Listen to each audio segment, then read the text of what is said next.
There you go. Hello. Perfect. So, Easy, how are you today? Doing good. How are you, Dan? I'm doing fantastic. I mean, what better way to have a great evening with someone that's awesome and talented and amazing and incredible. I mean, I can go all night. Aw. Well, thank you. But hey, welcome to the show. It is so amazing to have you here. So before we start, I have to give you a proper welcome for someone as amazing and talented and incredible and unique as you. So, well, what can I say? Thank you. Oh my goodness. Wow. They love me. They really love me. Oh my gosh. Oh, that's too cute. Thank you, Dan.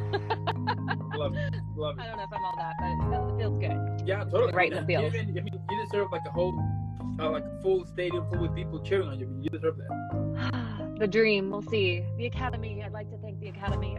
Someday. We'll see. We'll see. Yeah. All right. And I promise that when that day happens, when you hear somebody playing some cheering sound with the laptop, it's gonna be me. Oh, okay, good. With the laptop, not the real crowd. It's only ever the laptop. Yeah, I mean laptop first, but then when I get my 1,000 episodes on Staples Center, then you're gonna. All right, got it. All right, we'll be there. Love it. So, tell me how your voice acting career started. Well, my voice acting career started because of my acting career, my performance career. I wanted to be in the performing arts since I was a toddler. My first idol was Carmen Miranda. I used to dress up as her. I was her for Halloween in kindergarten. Like, what kind of kindergartner dresses up as Carmen Miranda? Well, it was me. And it was awesome. And yeah, I just always had this strong drive to be an actor. I used to beg my parents to take me to LA or New York for auditions, and they're like, no. So I had to make do with community theater and anything I could find locally growing up in Topeka, Kansas. The drive in me was strong though, and I read every book I could. I was in every production I could be in, and I took lots of singing lessons and acting lessons. And then in college, I pursued vocal performance as an opera major since I'm a singer. And then I moved to Los Angeles and switched gears and went to an intensive performing arts university, AMDA, and that's in Los Angeles. And I studied all kinds of things. That was the first place that I had voice acting training in particular, but I also had all kinds of acting training for film, theater, dance, singing, musical theater, etc. It was awesome. And so voiceover, yeah, I mean, it just I think I always assumed that would be one of the things that I got into. And then about 7 years ago, I was like, you know what? I really want to make this my main thing, my main focus for a while. I liked the ability to do it at home and kind of master and manage my own career and not depend on others as much. Like I'm an entrepreneur. I know how to hustle. And I was like, yeah, I want to pursue voiceover in addition to everything else. And I guess that was really a fortunate decision because the pandemic hit and here I was already working from home. So I didn't really have to switch gears too much in that regard. Yeah, I love it. It's just right up my alley. It's acting and voice, which is what I've dedicated my entire life to. That is epic. I mean, that is super epic. Thank you. Cool. Yeah, I love that story. And also it is so interesting that whenever you do something and then it clicks, and then suddenly you're like, I think I want to do this for the rest of my life. It's so interesting what happens, Yeah, I just always knew it was like this fire burning within me, and I tried to want to do other things. Like I knew it was more practical too. Of course, there's naysayers when you say you want to be an actor, and they're like, "Oh no, like that's a terrible idea." I tried. I could have been anything. I was a good student, but I wouldn't be happy doing anything else. It's just who I am. So. I agree on that. And you know what? Because of that, you need a quick shout out. So. Oh, thank you. There you go. And like at first, when you originally started, what kept you going? To continue growing your career, because I think we're like whenever we are starting something, at first we don't know what the hell we're doing, and it tends to be kind of a little bit discouraging, because you are not connecting the way you would want it. You know what I mean? So what kept you going basically? I've learned to release expectations and stop judging the process, stop comparing myself to other people's journeys. I've done a lot of work on myself. I mean, I do a lot of meditations and affirmations and things like that to try to assist me on this journey. But more than anything, I can't not do it. It's just so much a part of me. It's my passion. I think about it every day. It's my raison d'être, my reason to be. And I love it. It keeps me going. So it's hard. There's tons of rejection. I don't even like to think of it as rejection because it's just part of the process. But I don't know. They call me crazy. It's just who I am. I just keep doing it every day. I love it. I love it. Let me tell you that whoever said you're crazy, they're wrong. There you go. Well, there's good kinds of crazy. So I think we're all crazy in our own way. But let's get crazy. Yeah, I mean, who's not crazy these crazy days? What was that? Yeah, who is not crazy during this whole crazy day? Oh, of course. I know. And maybe it's just the new normal. Maybe it's always crazy. It's just like the new shift in our paradigm. So I don't know. You learn to adapt. I'm adaptable. I love it.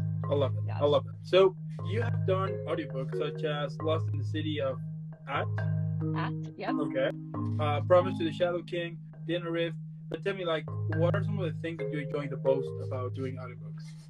Yeah, and it's funny too because I've done a lot more audiobooks than what you see on my website because I also work under a pseudonym because I've somehow gotten popular in the steamy romance genre, so I keep that kind of genre to my pseudonym as well. But I love audiobooks because it allows you to play every kind of character. I can play men, I can play aliens, I can play, people from all around the world, all ages, all ethnicities, whatever, because it's a one-man show. And that's kind of exciting from an actor perspective. You don't get that opportunity in film or theater. There's typecasting involved and all that stuff, but it's just me with an audiobook. So it's a challenge. It's long, but I do love being able to play every character. I love it. That's so nice. And how you usually prepare your voice before a session? Thankfully, I have a lot of singing training. That's my background. I took, more than half my life singing lessons, and then I was a vocal performance major in college. So I know the correct placement. I know to warm up my voice, always hydrate, lots and lots of hydration. It's good to kind of talk a little bit before you keep going. Voiceover, though, it depends on what you're doing. If you're going to be doing a screen session, yes, warm up your voice, drink hot fluids, protect yourself. But a lot of it's just technique and placement and hydration and rest and good health habits, I guess.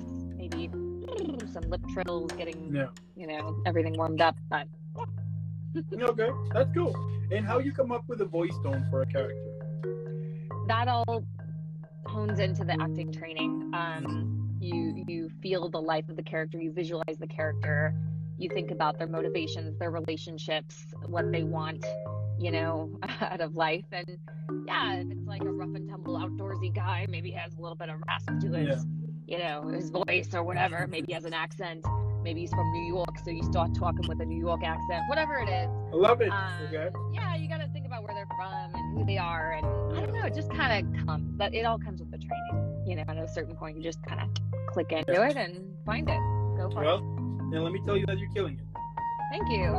I love it. I love it. And how long usually the sessions are when you're in a booth for an audiobook? Oh man, the thing with audiobooks is they are a marathon, and I'm not always good at doing long sessions with my audiobooks just because I do a lot of other things throughout the day. I have friends who are 100% audiobooks 100% of the time, 8 hours a day, they're doing audiobooks. I'll sit and do 2 hours at a time, maybe 3. I've done about 3 hours at a time, but I kind of like to switch gears a little bit. I'll keep shorter sessions sometimes, depending on if I'm on a roll or not. But if I start to feel fatigued or something, then I'll listen to my body. I don't want to stress out my instrument. Can't break this. This is important. Fair enough. Yeah. And what advice could you give to those who recently started doing audiobooks? It's a marathon, not a sprint. Get coaching. Sit in a closet and read to yourself for several hours and see if you can handle that, because that's what the job is. You might go crazy. Some people in voiceover can't do audiobooks. It's just the long format isn't comfortable for them. It doesn't feel good to them. So, and that's understandable. They're hard, but they're rewarding too. I always feel really accomplished after finishing an audiobook because they take so much work. Yeah, I bet. Wow. Now, you have also done commercials, but tell me, what do you like most about it, and how you usually prepare before a commercial? I love commercials because they have all this energy and stuff packed into this short little spot, and you have to get all those emotions, all those feelings, all that selling and connection in a short amount of time. I like that it's done over quickly. I like that they pay better than most other jobs. And I don't know, I think they're super fun. I really love commercial. It's also an opportunity to act. I feel like any of these things are. It's just a different format. Yeah, okay. Now, you also sing. I mean, while I was doing the research, I was like, she's doing everything here. I mean, she's killing it. I know.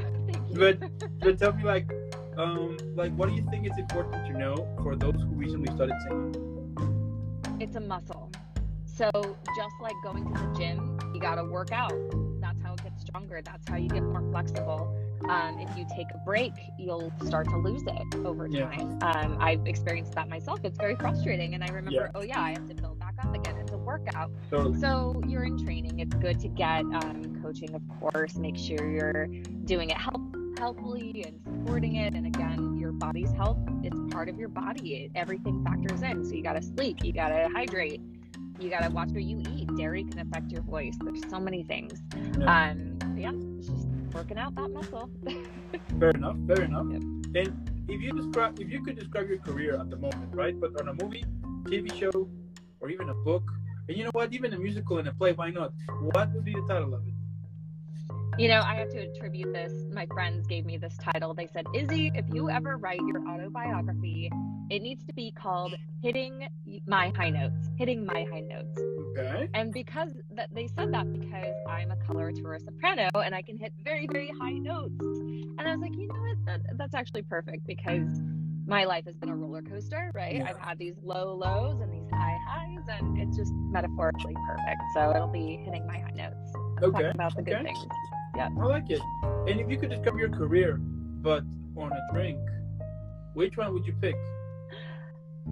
A Long Island iced tea, because it's this crazy mix of everything and it packs a punch, but somehow it all comes together. Yeah, totally. And when you finish it, you want another one and another one until you can't eat. Oh yeah, until you're blackout. Yeah, maybe that's not a good idea with those. Yeah. But yeah. Just one. Just one. I think that's all we can ever handle. My life, I don't know. Just one's enough. That's good. Okay, fair. Live one to the fullest. That's it's not like I love it. But to me, like, what motivates you? I mean, we all have those days, right? In which we just feel horrible. We don't want to continue what we're doing. We think that nobody's liking it, that we're wasting our time, that we're not making enough for a living. You know, like all of those toxic thoughts that appear every now and then. How do you handle it, and how you move forward and be like and be out of this toxic bubble to continue pursuing what you do? As I mentioned, it is my purpose, my raison d'etre. This fire in me keeps me going no matter what. I try to do perspective shifts and attitude shifts, and I check in with what I'm feeling, where it's coming from. Maybe there's something else going on. It's okay to take a break, take a nap. I need a nap, you know, and so I try to listen to my body and feel emotions fully so that they can pass through. Pressing it down is bad. It comes up in bad ways eventually. So I try to confront that, and I do a lot of meditations and yoga and stuff like that to kind of shift my perspective and get back to what matters. So just trust the journey. I have faith and try not to judge the process, like I said. I love it. That is fantastic here. And if you could describe this past year with 3 words, which ones would you use? It has been blessed and a whirlwind and loving. It's been a good year. Crazy but good. I love those words. And like my last question here is what can we expect from you in the future, but also what are some of the things that you expect for next year? Expectations, managing expectations. That's something I've worked on a lot because I don't like to get my expectations up too high because then you get disappointed. So what I do is I set goals and I create a vision board and I see the highest vision of myself. And what's interesting is I did that this year and I accomplished those goals. I ended up buying my Studio Bricks booth. That was a $9,000 investment. I ended up doubling my income from last year. That was one of my goals.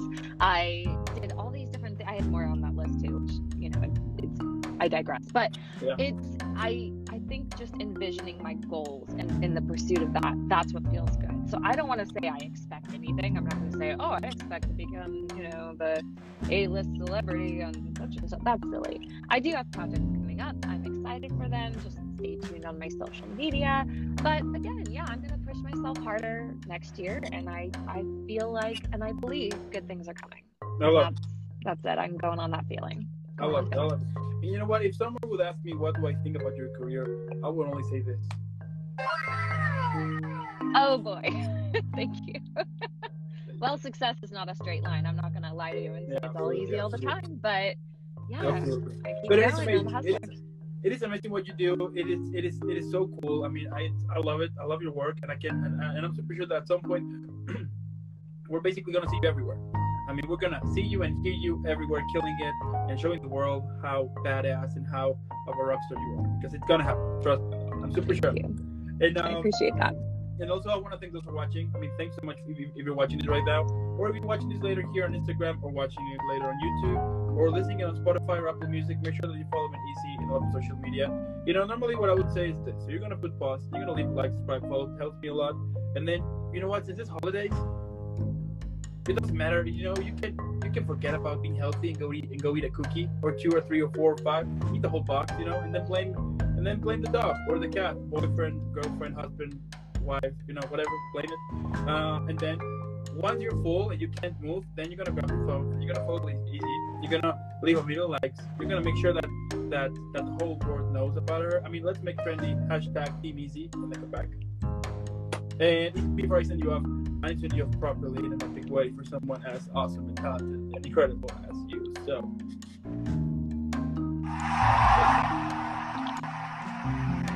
Yeah. That feels so good. Thank you, Dan. I really appreciate that. Yeah, keep killing it. Have an incredible Christmas. Make sure that you sleep a lot, eat a lot, relax a lot, and also happy New Year. And keep killing it, keep being amazing, keep delivering us such epic performances because we need them. So yes, thank you, and happy New Year. It's been a pleasure. You too. I appreciate Have a good one, okay? You too. All right. Bye. Bye.